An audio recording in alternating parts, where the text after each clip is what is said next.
Mon métier, ma passion. Pierre Herbulot.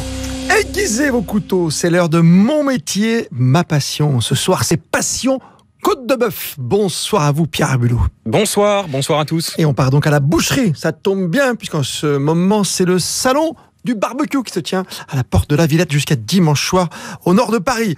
La boucherie à la rencontre du bien nommé Romain Leboeuf. C'est un très bel aptonyme d'ailleurs, tiens Pierre Herbulot.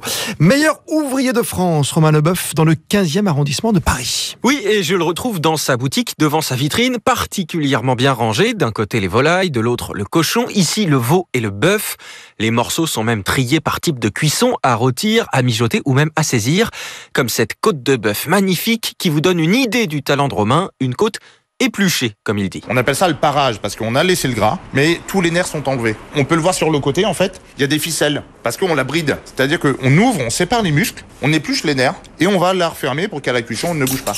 Romain Leboeuf montre sa dextérité en séparant 2 gigots d'agneau. Quand on sépare la culotte à ce qu'on appelle la symphyse ischio-pubienne, c'est la séparation de la hanche. La précision plus que la force pour le boucher, pourtant taillé façon armoire à glace. Un coup de couteau dans un muscle fait que pendant la cuisson, la viande va perdre du jus, donc va s'assécher. Donc le but, c'est d'être très très méticuleux. Son CV parle pour lui. Meilleur apprenti de France à 18 ans, champion d'Europe à 21 ans, chef d'entreprise à 23, meilleur ouvrier de France à 24. Ah, ça c'est du CV, monsieur. À 33 ans en tout cas, il a tout gagné, c'est vrai Pierre. Et c'est quoi son objectif maintenant ?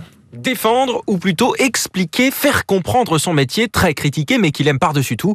Une passion qui lui fait dire ce genre de phrase que vous ne pensiez jamais entendre dans la bouche d'un boucher. Les mouvements véganes ont été extrêmement positifs pour la boucherie. Pourquoi ? Parce que ça a fait poser des questions aux consommateurs. Qu'est-ce qui est de la bonne viande ? Pourquoi on a un gros intérêt à manger du français ? Donc encore une fois, l'idée c'est de pas mettre tout le monde dans le même sac et de bien montrer que on peut bien manger de la viande. La viande, c'est bon pour la santé, à condition d'en manger quand même en consommation modérée. Mais l'idée, c'est vraiment de se dire, quand je vais en manger, ça va être un plaisir. Alors, je vais choisir chez qui je vais aller parce que, lui, il fait attention à ce qu'il fait. Et, il va sélectionner ses éleveurs. Il va déjà manger du français. La bête, elle est bien élevée. Elle est abattue correctement. C'est aussi extrêmement important, ce qui fait que quand tu arrives à table, d'ailleurs, tu passes un bon moment, quoi. C'est ça le but. Oui, ça se tient, c'est vrai. Mangez moins de viande, mais de meilleure qualité. Après, bien sûr, ça a un prix. C'est sûr, mais après, les bêtes que vous mangez chez lui ont vécu 4 ou 5 ans contre 18 mois dans l'industrie. Elles sont nourries à l'herbe, élevées dehors. Le bien-être animal se paye, le salaire de l'agriculteur aussi, tout comme le travail du boucher. Dans la chambre froide, une carcasse de vache noircie, la viande est maturée. Ouais, alors là, on est évidemment sur une bête qui a 1 mois et demi de frigo déjà. C'est l'intérêt d'avoir une très bonne chambre froide. Ça croûte en extérieur pour protéger l'intérieur. On a besoin d'une grosse ventilation, d'un air sain, bien sûr. On fait attention au taux d'hydrométrie. Alors c'est un phénomène chimique, c'est l'oxymyoglobine qui se transforme en méthmyoglobine. Wow. Je vous fais confiance là-dessus. Ouais. Oui, c'est très technique, c'est vrai. C'est spécifique d'ailleurs à la France, non ? Oui, et c'est pour ça que les bouchers veulent faire reconnaître leurs gestes par l'UNESCO.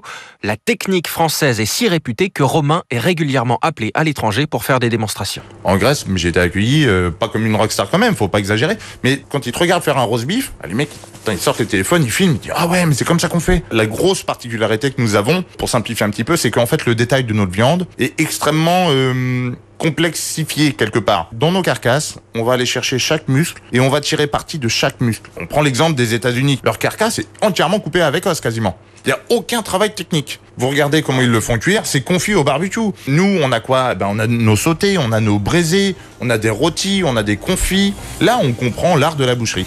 L'art de la boucherie française. Merci à vous, Pierre Herbulot, et merci également à Romain Leboeuf, super boucher. Si le métier vous intéresse, sachez qu'il a également sorti un livre, notre ami Romain Leboeuf, qui s'appelle Boucherie, leçon en pas à pas, aux éditions du Chêne.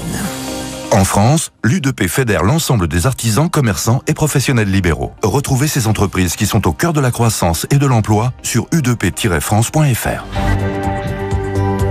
RTL Week-end, RTL Soir, 18h30.